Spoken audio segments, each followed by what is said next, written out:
সকাল হলেই একটাই কথা, আজ কি রান্না হবে। তারই কিছুটা সমস্যার সমাধান নিয়ে চলে এসেছি। নমস্কার, অনির রান্নাঘরে আপনাদের স্বাগত জানাই। আজ আমি বানাবো পেঁয়াজ রসুন ছাড়া খুবই কম তেলে ফুলকপির কোপ্তা। ফুলকপিগুলো কেটে নেব, নিয়ে নুন দিয়ে একটু সিদ্ধ করে নেব, নিয়ে গ্রেটারে ফুলকপিটা গ্রেট করে নেব।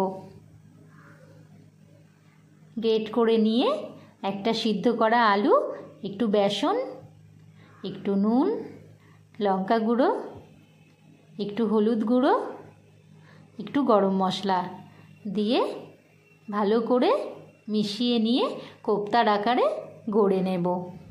কোপ্তাগুলো গড়ে নিয়েছি। এবার মিক্সিতে দুটো টমেটো, একটু আদা আর 2 চামচ পোস্ত দিয়ে দেব।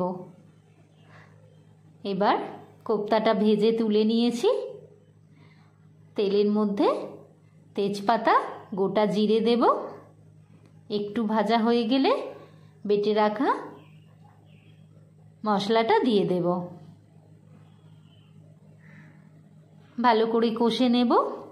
লঙ্কা গুঁড়ো, একটু হলুদ গুঁড়ো দিয়ে দেব, দিয়ে মশলাটা খুব ভালো করে কষে নেব। কষা হয়ে গেলে একটু চিনি আর একটু নুন পরিমাণ মতো দিয়ে দেব।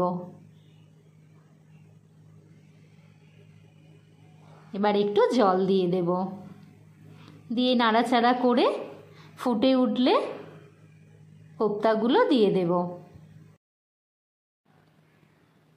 কিছুক্ষণ ফুটিয়ে নিয়ে পরিবেশন করব।